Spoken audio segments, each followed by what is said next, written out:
All right. All right, guys. So today we are going to start. We are going to read chapter 4 today of James, the book of James. So we're going to start off just reading verses 1 through 10. What is causing the quarrels and fights among you? Don't they come from the evil desires at war within you? You want what you don't have, so you scheme and kill to get it. You are jealous of what others have, but you can't get it, so you fight and wage war to take it away from them. Yet you don't have what you want because you don't ask God for it. Even when you ask, you don't get it because all of your motives are all wrong. You want only what will give you pleasure. You adulterers. Don't you realize that friendship with the world makes you an enemy of God? I say it again. If you want to be a friend of the world, you make yourself an enemy of God.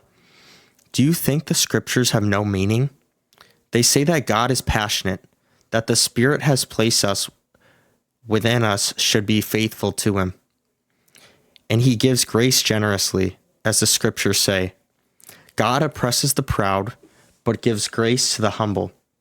So humble yourselves before God, resist the devil, and he will flee from you. Come close to God, and God will come close to you. Wash your hands, you sinners. Purify your hearts, for your loyalty is divided between God and the world. Let there be tears for what you have done. Let there be sorrow and deep grief. Let there be sadness instead of laughter, and gloom instead of joy. Humble yourselves before the Lord, and he will lift you up in honor. All right, so now we're going to break this down here. So what is causing the quarrels and fight among you? So the world is making you guys fight about just pointless things, because when we're fighting, it's all just to get our own selfish desires, which is away from God, as we see further on here, where it's actually going to say that you make yourself an enemy of God. If you love the world, then you don't love God. You can't serve two masters, guys. Like, we need to stop acting like it's okay to dabble into some sin. We can't act like it's okay to fight and be envious and be mean and be hateful to other people just to get what we want in this world, because this world doesn't matter. We're not here to have materialistic things and selfish things. We're here to serve one God. We're here to serve our God and to love and worship him. So, and then later on, it says that we can't be proud. We got to put our pride aside, guys, and we have to realize that we are not like perfect. We can't be just thinking that we are so good that we're good without God. We have to be humble before the Lord, and he will exalt us, guys. We have to be humble so we can be exalted.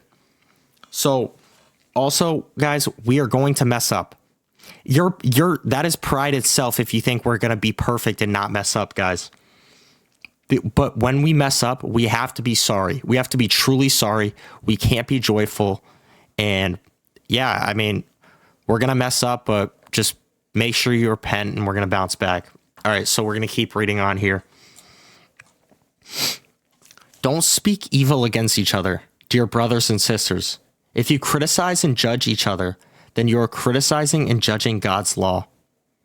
But your job is to obey the law, not to judge whether it applies to you. God alone, who gave the law, is the judge. He alone has the power to save or to destroy. So what right do you have to judge your neighbor?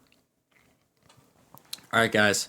So this is saying, like I said before, is that we can't pick and choose sins. We can't pick and choose things that we are going to say that, like, to go with the world. We can't sin like that, guys.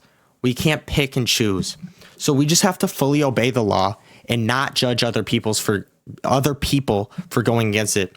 Now, when he talks about judging other people, that doesn't mean to advise against it, because in the Bible, in Matthew, I believe, it does say that you have to advise other people and guide them away from the sin, because if you just let it happen, then you're truly not loving that person and advising them in the right direction, guys. You can't let people sit in sin.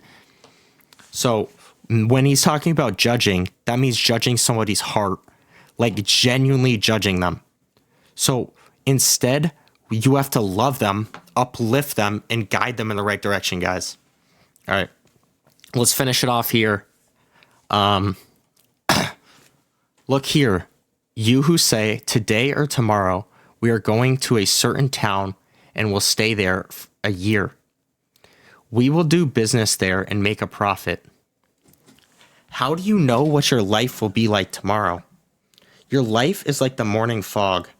It's here a little while, then it's gone. What you ought to say is, if the Lord wants us to, we will live and do this or that.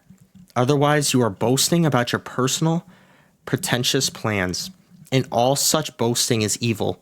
Remember, it is a sin to know what you ought to do and then not do it.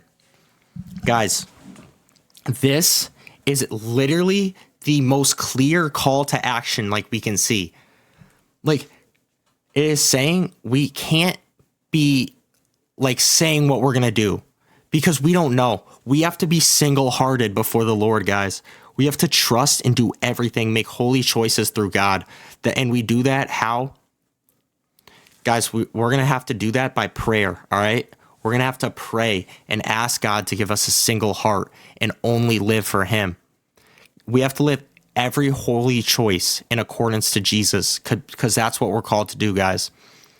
And like it says at the end here, this line is so powerful, guys. Remember this, ingrain this in your heart. It is a sin to know what you ought to do and then not do it, guys.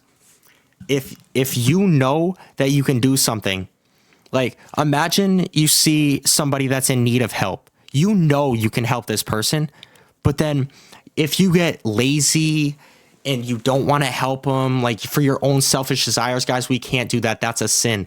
We have to do what we ought to do, guys. All right, that's pretty much it from James chapter 4 here. I mean, I love this chapter. I discovered it recently when I was doing a Bible study with somebody else, and I love it. There's so much to unpack in here, and it's nice and short, and it's good to just get like a overall view and just get some good lessons, guys.